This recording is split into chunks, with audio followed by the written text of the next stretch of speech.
Hello students, स्वागत है आपका मेरे इस यूट्यूब चैनल पे। और आज हम पढ़ने वाले हैं पॉलिनोमियल्स के बारे में। ठीक है, अगर आप एनसीईआरटी मैथ्स को उठा कर देखें क्लास 9th के, तो उसका दूसरा चैप्टर पॉलिनोमियल है। और आज हम लोग इसके बारे में पढ़ने वाले हैं, जिसका यह पहला लेक्चर है। इसके लिए कई सारे लेक्चर्स आएंगे, ठीक है, जिसका यह पहला पार्ट है। और इस चैनल को सब्सक्राइब जरूर कर लीजिए, क्योंकि यहाँ पे 9th 10th 11th और 12th क्लास के फिजिक्स केमिस्ट्री मैथ्स को कंप्लीट पढ़ाया जाएगा। ठीक है, जो भी चैप्टर मैं स्टार्ट करूँगा उसको मैं कंप्लीट पढ़ाऊँगा और आपको उसका पीडीएफ फ्री में दिया जाएगा।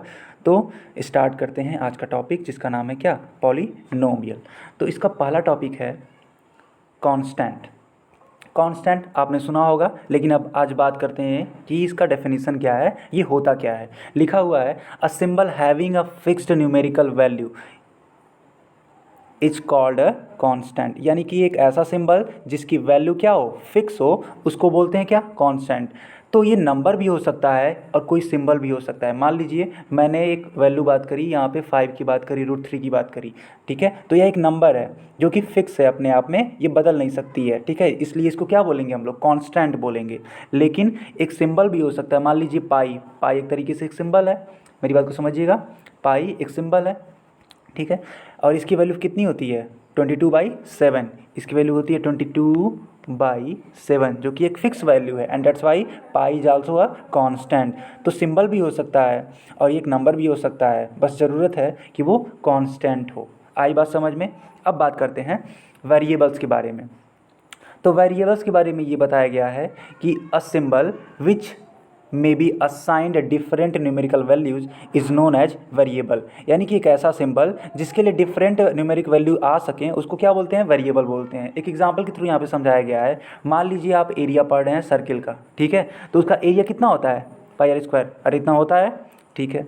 तो πr² में होता है। अभी को आपने सीखा कि पाई क्या है, एक तरीके का कांस्टेंट है, क्योंकि इसकी वैल्यू फिक्स होती है 22/7।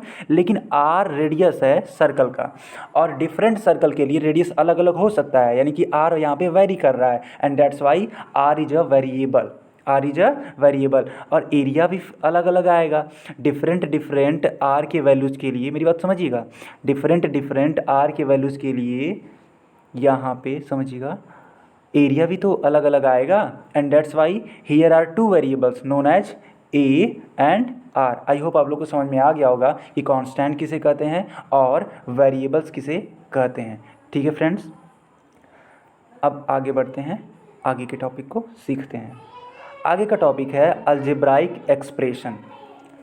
तो अलजेब्राइक एक्सप्रेशन होता क्या है, कहते क्या है, ठीक है, इसको थोड़ा सा देखते हैं। लिखा हुआ है combination of constant and variables by sum और all of the operations plus minus multiply and divide is known as an algebraic expression. यानी कि एक ऐसा कॉम्बिनेशन जो प्लस माइनस मल्टीप्लाई या डिवाइड इन सारी लोगों से मिल के बना हो। या तो ये पूरा यूज कर लिया जाए, या तो इनमें से कुछ ही लोगों को यूज किया जाए और उनके कॉम्बिनेशन से, ठीक है, कांस्टेंट को, वेरिएबल्स को कंबाइन किया जाए, और जो भी चीज़ बनती है उसका नाम क्या होता है, अलजेब्राइक एक्सप्रेशन।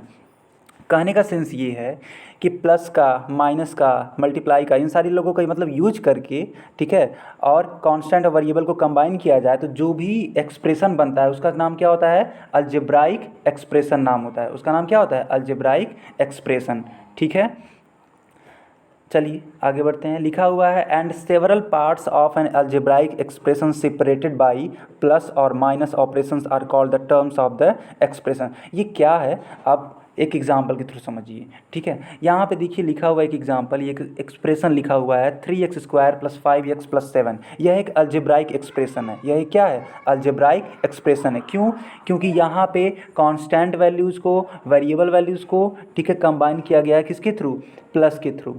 मेरी बात समझ में आ रही है, यह यहाँ पे एक ऑपरेशन किया गया है, and that's why this is known as algebraic expression. अब इसके टर्म्स हैं, अगर मान लीजिए बीच में प्लस होता है या फिर माइनस होता है, तो इनसे जो भी नंबर्स या जो भी चीज़ों को सेपरेट किया गया है उनको टर्म्स बोलेंगे। उनको क्या बोलेंगे, उनको टर्म्स बोलेंगे। ठीक है, जैसे कि यहाँ पे इस एग्जाम्पल के लिए 3 टर्म्स हैं। एक टर्म है 3x², दूसरा टर्म है 5x और तीसरा टर्म है 7। और ये पूरा का पूरा एक मिल के क्या बना रहा है, अलजेब्राइक एक्सप्रेशन बना रहा है। यहाँ पे लिखा हुआ है, आप पढ़ सकते हैं, ठीक है। देखिए यहाँ पे 3 टर्म्स हैं और ये कौन कौन से हैं, 3x², 5x एंड 7। अच्छा ये इसकी स्पेलिंग गलत हो गई है, सॉरी इसके लिए। दूसरा देखिए 7x⁵ minus √2 x⁴ plus 9x² -1। यहाँ पे कितने टर्म्स हैं, यहाँ पे अगर आप देखें तो 4 टर्म्स हैं, एक ये हो गया, एक ये और एक ये, यानी यहाँ पे टोटल कितने टर्म्स हैं, 4 टर्म्स हैं। क्या ये अलजेब्राइक एक्सप्रेशन है? जी हाँ बिल्कुल है, क्योंकि यहाँ पे कांस्टेंट वैल्यूज़ को, वेरिएबल वैल्यूज़ को, ठीक है, ऑपरेशन के थ्रू जोड़ा गया। कौन से ऑपरेशन से, प्लस हो गया, माइनस हो गया, ठीक है, इस तरीके से यहाँ पे कंबाइन किया गया है। अच्छा अगर यहाँ पे लिखा जाए कि इसके डिफरेंट टर्म्स कौन कौन से हैं, तो पहला टर्म तो आप लिखेंगे 7x⁵, दूसरा टर्म -√2 x⁴। देखिए यहाँ पे ध्यान देने वाली बात ये है कि इस माइनस को मत भूलिएगा, ठीक है। बहुत बच्चे होते हैं माइनस को भूल जाते हैं, ठीक है, जबकि आपको ऐसा नहीं करना है, गलत हो जाएगा, ठीक है। फिर यहाँ पे तीसरा टर्म होगा 9x² and the fourth term will be -1। Sign का आप लोग ध्यान जरूर देंगे, नहीं तो दिक्कत हो सकती है। अब आगे बढ़ते हैं, आई होप आप लोग को समझ में आ रहा होगा, ठीक है। तो हम लोगों ने क्या क्या सीखा, हम लोगों ने कांस्टेंट की वैल्यू सीख ली, ठीक है, वेरिएबल क्या होते हैं ये सीख लिया, और अलजेब्राइक एक्सप्रेशन किसे कहते हैं ये सीख लिया। अब आगे बढ़ते हैं, अगला टॉपिक क्या है हम लोग का, अगला टॉपिक है पॉलिनोमियल्स इन वन वेरिएबल। इसको सीखते हैं, काफ़ी इंपॉर्टेंट है ये, ठीक है। यहाँ पे देखिए, पढ़िए क्या लिखा हुआ है, लिखा है an expression of the form a0 + a1x + a2x² + ... + an x⁴n where a0 a1 a2 ... an are real numbers. Real numbers क्या होते हैं, देखिए नंबर लाइन पे जितने भी नंबर्स होते हैं, ठीक है, they are all real numbers. मान लीजिए ये नंबर लाइन है, ठीक है, ये 0 होता है, यहाँ पे 1 होता है, यहाँ पे 2 होता है, और इधर अगर चले जाते हैं, ठीक है, लेफ्ट साइड, तो -1 होता है, फिर -2 होता है, ठीक है। यहाँ पे हम लोग -∞ लिखते हैं, यहाँ पे हम लोग +∞ लिखते हैं, समझ रहे हैं आप लोग। तो ये नंबर लाइन है। तो नंबर लाइन पे जितने भी नंबर्स होते हैं they are all real numbers, okay. यहाँ पे तो a0 a1 a2 an जितने भी नंबर्स हैं ये सब के सब क्या हैं, रियल नंबर्स हैं। अच्छा एक कंडीशन दी गई है, an की वैल्यू 0 नहीं होनी चाहिए, ठीक है, an की वैल्यू 0 नहीं होनी चाहिए। अब मोस्ट इंपॉर्टेंट स्टूडेंट्स, आप यहाँ इस बात को एकदम अंडरलाइन कर लीजिएगा, ये जो चीज़ है बहुत ज़्यादा इंपॉर्टेंट है। लिखा हुआ है n is a non negative integer. Non negative का मतलब क्या होता है, नॉन नेगेटिव का मतलब ऐसा इंटीजर, ठीक है, जो नेगेटिव नहीं होना चाहिए। अब मान लीजिए मैंने लिख दिया -5, तो -5 एक नेगेटिव इंटीजर है, तो n की वैल्यू इतनी नहीं होनी चाहिए। अगर n आपको लिखना है तो पॉजिटिव इंटीजर्स को लिखिए, ठीक है। मान लीजिए 4 हो सकता है, ठीक है, 3 हो सकता है, ठीक है, 7 हो सकता है, मतलब कुछ भी आप लिख सकते हैं, लेकिन वो पॉजिटिव इंटीजर ही होना चाहिए, तब जाके, ठीक है, तब जाके हम लोग बोल सकते हैं कि हाँ वो एक पॉलिनोमियल है और वो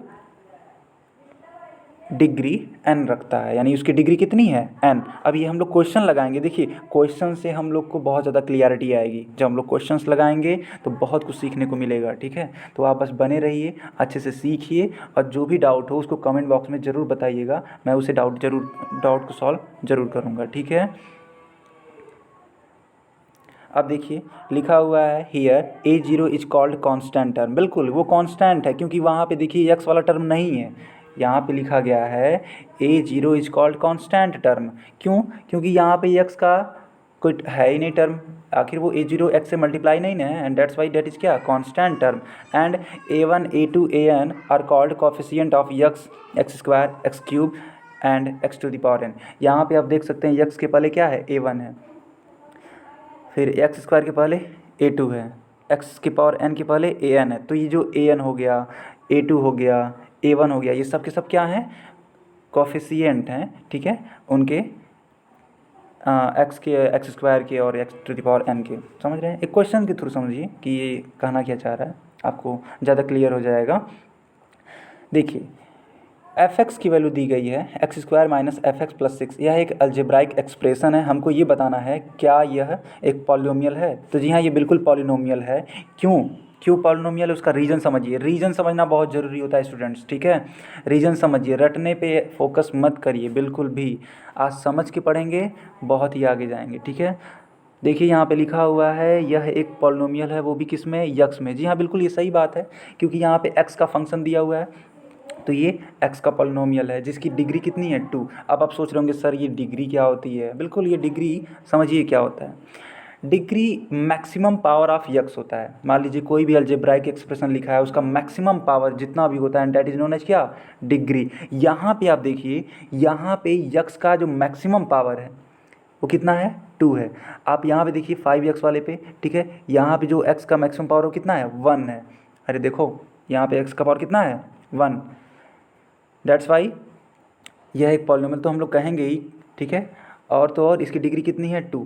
पॉलिनोमियल क्यों कहेंगे, क्योंकि जो इसका n है, ठीक है, उसकी वैल्यू क्रमशः कितनी है, अरे 2 है, और दूसरे के लिए कितना है, 1 है।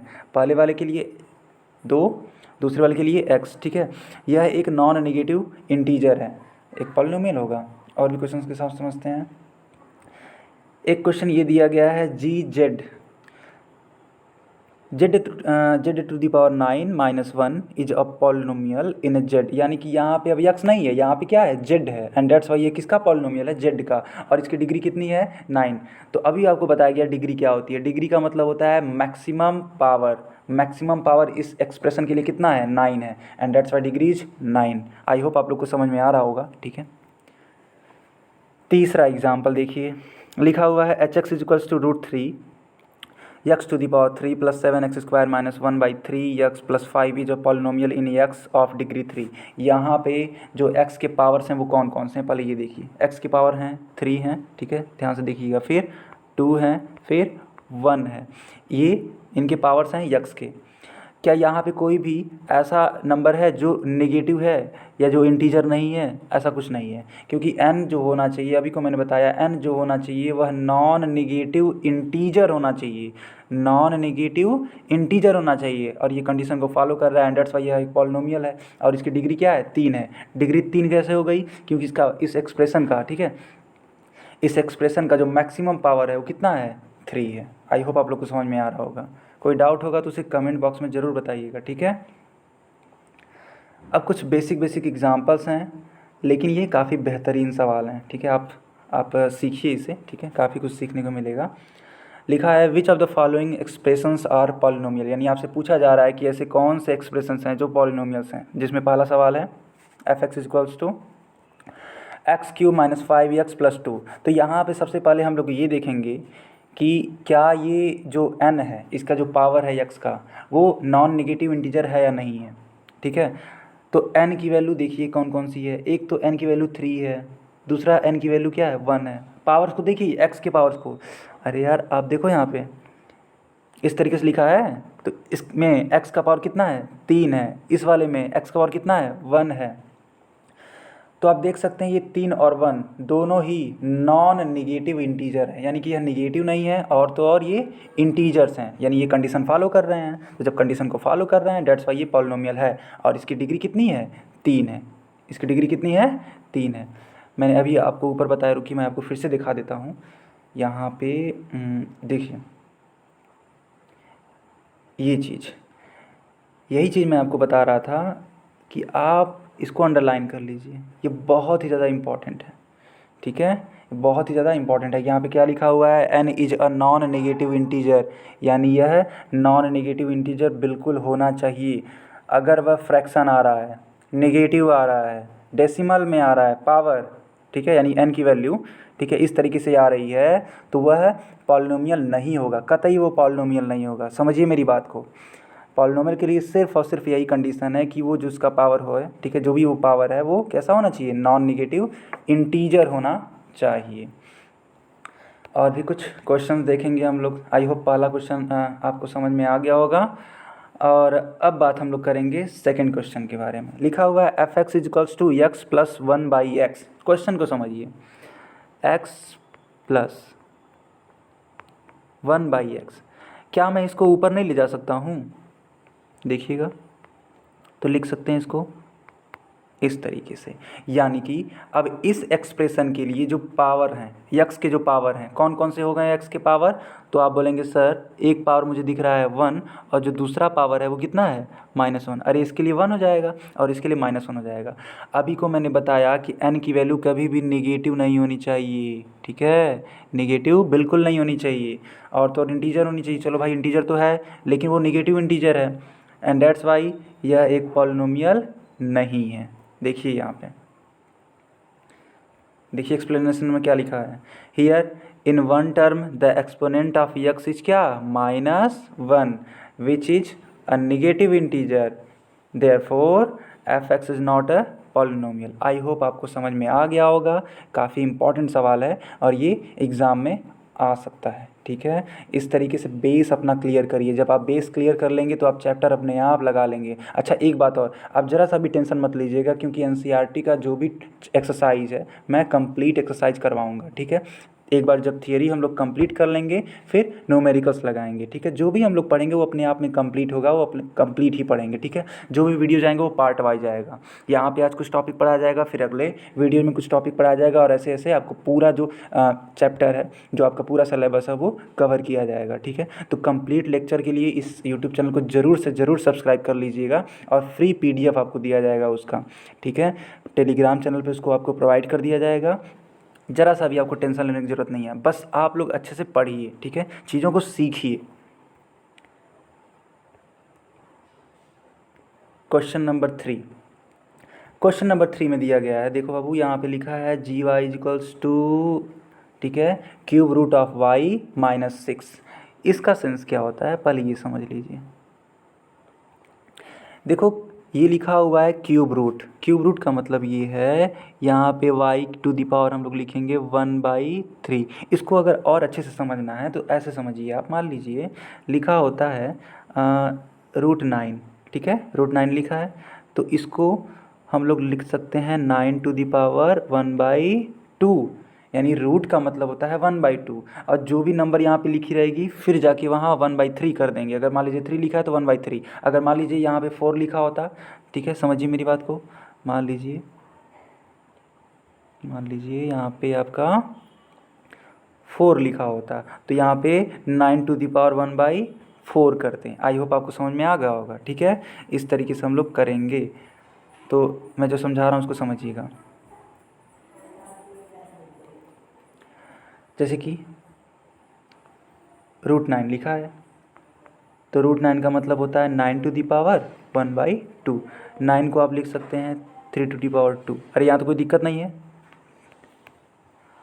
इसको आगे क्या लिख सकते हैं, इसको आगे लिखा जा सकता है, देखिए 2 और 2 का मल्टीप्लाई कर सकते हैं, यानी ये वाला 2 और ये 1/2 आपस में मल्टीप्लाई कर जाएंगे, यानी कि 3⁵ 2 × 1/2, 2 से 2 cancel out and that's Y final कितना होगा, फाइनल होगा आपका 3, फाइनल कितना होगा 3, यानी कि ये 9 का √3 आ रहा है। कैसे आ रहा है, मुझे देखिए ये आपको चीज़ आती है, 9 का √3 सबको पता है, लेकिन कैसे हो रहा है उस चीज़ को मुझे समझाना था। यहाँ पे 1/2 होता है तो अगर 3 रहेगा तो 1/3, अगर 4 रहेगा तो 1/4, कहने का मतलब ये था मेरा। चलिए तो इस तरीके से लिखा गया है, it can be written as, लिखा गया it can be written as y⁴ 6। अभी को मैंने बताया कि जो आपका n यानी कि पावर होना चाहिए x का या y का या जो भी वेरिएबल है उसके, ठीक है, जिसका भी वो पॉलिनोमियल है, तो वो जो पावर n होना चाहिए वो कैसा होना चाहिए, नॉन निगेटिव इंटीजर होना चाहिए। मैंने लिखा था नॉन निगेटिव इंटीजर, ठीक है, इंटीजर होना ही चाहिए। क्या यहाँ पे 1/3 इंटीजर है, तो आपका आंसर होगा नहीं, है कि नहीं। यहाँ पे 1/3 इंटीजर नहीं है एंड दैट्स वाई यह एक पॉलिनोमियल भी नहीं है, यानी ये तीसरा क्वेश्चन जो है ये आपका पॉलिनोमियल नहीं है, ठीक है। आगे बढ़ते हैं। अच्छा ये एक्सप्लेनेशन जो लिखे गए हैं इसको अच्छे से पढ़ लीजिएगा, ठीक है, और आपको ये पूरा नोट्स प्रोवाइड कर दिया जाएगा टेलीग्राम चैनल पे, लिंक डिस्क्रिप्शन में दे दिया जाएगा। क्वेश्चन नंबर 4 देखिए क्या बोल रहा है, लिखा हुआ है FT is equals to 4t² plus 1/6t plus 2√3। बहुत बच्चे कंफ्यूज होते हैं, तुरंत सोचते हैं कि सर यहाँ पे तो रूट है, ये पॉलिनोमियल होगा भी नहीं। क्यों नहीं होगा? बिल्कुल होगा ये पॉलिनोमियल, ठीक है। क्यों होगा, समझिए मेरी बात को। यहाँ पे हमें t का पावर देखना है, समझ रहे हैं स्टूडेंट्स? समझिएगा, यहाँ पे मुझे t का पावर देखना है। तो t का एक पावर मुझे दिख रहा है 2 है, और दूसरा पावर कितना है 1 है। अरे देखो यार, यहाँ पे 1, यहाँ पे 2, ठीक है। एक सेकेंड, हाँ, तो एक आपका पावर है 2 और एक है 1। तो जब इस तरीके से है तो इसका मतलब ये क्या है, नॉन नेगेटिव इंटीजर है। और जब नॉन नेगेटिव इंटीजर है इसका मतलब ये क्या है, पॉलिनोमियल है। आप पावर से ही पहचानिए, और यही आपकी डिग्री। अच्छा, मैं अगर मान लीजिए पूछना चाहूँ डिग्री इसकी कितनी होगी, इसकी डिग्री कितनी होगी, कोई बताएगा? इसकी डिग्री 2 होगी, क्योंकि डिग्री का मतलब होता है मैक्सिमम पावर। इस एक्सप्रेशन के लिए, इस अलजेब्राइक एक्सप्रेशन के लिए जो मैक्सिमम पावर है वो कितना है, 2 है। आगे बढ़ते हैं। अगला टॉपिक है पॉलिनोमियल्स ऑफ वेरियस डिग्रीज। हम लोग डिफरेंट डिग्रीज़ के रिस्पेक्ट में पॉलिनोमियल्स के टाइप के बारे में पढ़ेंगे। तो पहला इसका टॉपिक है लीनियर पॉलिनोमियल। तो लिखा हुआ है a polynomial of degree 1 is called a linear polynomial, यानी कि एक ऐसा पॉलिनोमियल जिसका मैक्सिमम पावर कितना है, 1 है। कहने का मतलब डिग्री 1 है तो वह लीनियर पॉलिनोमियल कहलाता है। और इसका जो जनरल फॉर्म है, इस लीनियर पॉलिनोमियल को क्या होगा, ax प्लस बी, जहाँ a और b क्या हैं, रियल नंबर्स हैं। जहाँ a और b क्या हैं, रियल नंबर्स हैं, और a 0 नहीं होना चाहिए। अच्छा, a 0 क्यों नहीं होना चाहिए? मान लीजिए अगर वो 0 हो जाता है, सपोज दैट a की वैल्यू कितनी हो गई, 0। देखिएगा यहाँ पे, तो 0 इंटू x होगा, 0 इंटू एक्स होगा, प्लस b होगा। तो क्या ये वाला टर्म खत्म नहीं हो जाएगा? अरे 0 से मल्टीप्लाई हो रहा है ना, तो वो खत्म हो जाएगा। एंड डेट्स वाई सिर्फ क्या बचेगा, b बचेगा। b एक क्या है, कांस्टेंट वैल्यू है। आई बात समझ में? तो इस चीज़ का ध्यान रखिएगा आप लोग। कुछ एग्जांपल्स इसके दिए गए हैं, देखिए एग्जांपल।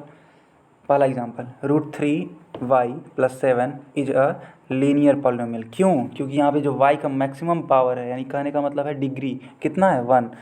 दूसरे एग्जांपल में देखो, x का जो डिग्री है वो कितना है, 1, ये भी एक लीनियर पॉलिनोमियल है। तीसरे एग्जांपल में y का जो डिग्री है कितना है, 1, यानी वो भी क्या है, लीनियर पॉलिनोमियल है। आई होप आप लोग को समझ में आ गया और लीनियर पॉलिनोमियल कहते किसे हैं, ठीक है। तो कोई भी पूछे कि व्हाट इज़ लीनियर पॉलिनोमियल, तो आपको बस इतना कहना है कि सर ऐसा एक्सप्रेशन, ठीक है, ऐसा पॉलिनोमियल, ठीक है, जिसकी डिग्री 1 होती है, उसको क्या बोलते हैं, लीनियर पॉलिनोमियल कहते हैं, ठीक है। अच्छा देखिए, मैं आपको ये भी बताना चाहता हूँ, सीबीएसई के स्टूडेंट्स को तो मैं पढ़ा ही रहा हूँ, मैं यूपी बोर्ड के स्टूडेंट्स को भी पढ़ाऊँगा, ठीक है। तो अगर आप यूपी बोर्ड्स के हैं या फिर सीबीएसई बोर्ड्स के हैं, कोई टेंशन लेने वाली बात नहीं है। जो भी पढ़ाया जाएगा आपको कंप्लीट पढ़ाया जाएगा, ठीक है। 9th 10th फर्स्ट ईयर और क्या, सेकेंड ईयर, ठीक है। फिजिक्स केमिस्ट्री मैथ आपको कंप्लीट पढ़ाया जाएगा, बिल्कुल भी कहीं भी भटकने की ज़रूरत नहीं होगी आपको। बस आप साथ, ठीक है, यहाँ पे बने रहिए और पढ़ते रहिए डेली बेसिस पे। चैनल को सब्सक्राइब जरूर कर लीजिएगा ताकि आपको नोटिफिकेशन मिलता रहे। अब देखिए यहाँ पे क्वाड्रेटिक पॉलिनोमियल, तो इसका डेफिनेशन देखो क्या लिखा है, a polynomial of degree 2 is called a quadratic polynomial, यानी कि एक ऐसा पॉलिनोमियल जिसकी डिग्री कितनी है, 2, मैक्सिमम पावर कितना होना चाहिए, 2 होना चाहिए, तब उसको हम लोग क्या बोलेंगे, क्वाड्रेटिक पॉलिनोमियल बोलेंगे। यहाँ पे एक इसका फॉर्म दे दिया गया है, जनरल फॉर्म देखो क्या है, ax² + bx + c। इसका जनरल फॉर्म क्या है, ax² + bx + c। यहाँ पे a b और c क्या है, रियल नंबर्स हैं, और a की वैल्यू 0 नहीं होनी चाहिए। फिर अगर मान लीजिए 0 हो जाता है तो पूरा का पूरा कैंसिल आउट हो जाएगा, तो सिर्फ इतना बचेगा। तो क्या ये लीनियर पॉलिनोमियल नहीं हो गया? अरे देखो, सोचो भाई, अगर आप a की वैल्यू 0 कर देते हैं तो ये पूरा का पूरा टर्म खत्म हो जाएगा, ठीक है। आई बात समझ में? अब देखिए आगे बढ़ते हैं। यहाँ पे इस तरीके से ये हो गया। हाँ, एग्जाम्पल सीखेंगे हम लोग। एग्जाम्पल देखिए इसका, 2x² - 8x + 6 is a quadratic polynomial. क्यों? क्योंकि यहाँ पे x का जो मैक्सिमम पावर है वो कितना है, 2 है, यानी इसकी डिग्री कितनी है, 2। जब डिग्री 2 होती है तो वो कैसा पॉलिनोमियल होता है, क्वाड्रेटिक पॉलिनोमियल होता है। दूसरा एग्जाम्पल भी देख लो, यहाँ पे भी डिग्री कितनी है, 2 है, एंड दैट्स वाई क्या है, क्वाड्रेटिक पॉलिनोमियल है। अब बात करेंगे क्यूबिक पॉलिनोमियल के बारे में। What is cubic polynomial? Same definition हम लोग बना सकते हैं, a polynomial of degree 3 is called a cubic polynomial. ठीक है, एक ऐसा पॉलिनोमियल जिसका जो डिग्री है वो कितना है 3। मैं जब भी बोलता हूँ डिग्री, समझ जाना होता है कि वो मैक्सिमम पावर की बात हो रही है, किसी भी पॉलिनोमियल के मैक्सिमम पावर के बारे में बात हो रही है। ओके, तो इसका जनरल फॉर्म देखो क्या दिया गया है यहाँ पे, ध्यान से पढ़ो। लिखा है ax³ + bx² + cx + d। तो तुमने गेस कर लिया होगा कि जो a b c और d होगा वो रियल नंबर होगा और a की वैल्यू 0 नहीं होगी। ठीक है, जो मैक्सिमम पावर है उसका जो कोफिशिएंट है वो 0 नहीं होना चाहिए। फिर वही बात, अगर मान लीजिए 0 हो जाता तो क्या होगा, तो क्या यह क्या यह क्यूबिक रह जाएगा? नहीं, या क्या बन जाएगा? क्यूबिक पॉलिनोमियल बन जाएगा। आई होप आप लोग को बात समझ में आ रही होगी।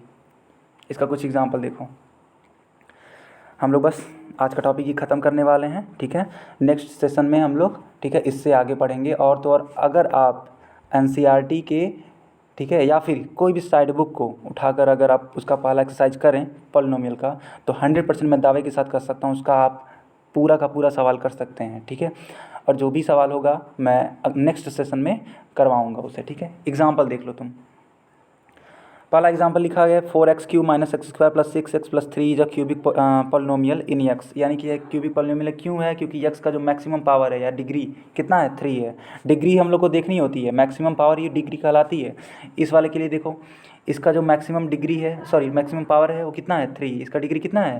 3 है। तो जब 3 है तो एक ऐसा पॉलिनोमियल होगा, क्यूबिक पॉलिनोमियल होगा। ओके, आई होप मैंने जितना भी पढ़ाया आज आप लोग को समझ में आ गया होगा। इसकी पूरी PDF आपको टेलीग्राम चैनल पे प्रोवाइड कर दी जाएगी, लिंक डिस्क्रिप्शन में आपको दे दिया जाएगा। ठीक है, तो अगर ये पॉलिनोमियल का सीरीज स्टार्ट हुआ तो ये मैं कंप्लीट करके ही इसको बाइंड अप करूँगा। ठीक है, तो आप इसे चैनल को सब्सक्राइब जरूर कर लीजिएगा, ताकि भविष्य में आपने, ठीक है, अगर मान लीजिए कुछ भी पढ़ना है, कंप्लीट पढ़ना है PDF के साथ, तो आप पढ़ सकें। ठीक है, थैंक यू।